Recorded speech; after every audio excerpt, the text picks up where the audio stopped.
And, we came from that era, man, the 90s, where, we was raw. That was the last decade for rawness.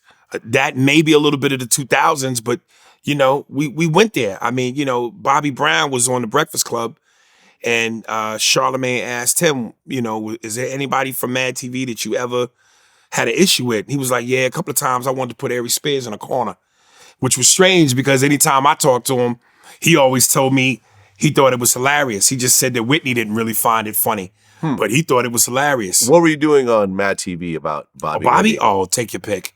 We fucked with them religiously. Like, what were you doing? We did one skit called, the parody off of MTV Cribs. So instead of, they went to Bobby and Whitney's house, which the outside was the mansion, but the inside was a total crack house, like steel drum with flames in it, to try to keep warm. Everything was in shambles and disarray. And I think the line that Whitney was specifically pissed about was, I said to her, hey, Whitney, you seen Bobby Christina, our daughter? And she goes, oh, come on, Bobby, we smoked her. So there it was. Yeah. I mean, it's crazy because I remember a few months ago, I was looking up the article about Whitney and her passing and so forth. Right. And I guess in the autopsy, she was missing half her teeth. Really? Yeah.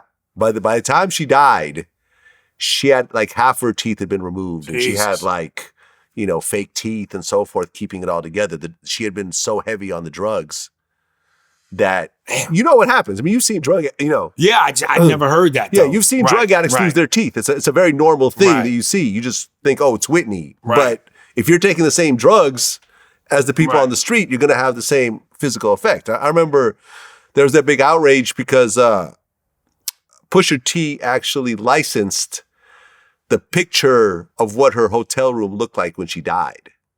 And it looked like a mess, it looked like a drug den. Wow. Well, I mean, that's, Yeah, it spent like Kanye spent $85,000 to license that picture. Yeah, that's for what Pusha T's album cover. Right. The whole drug theme and everything else like that.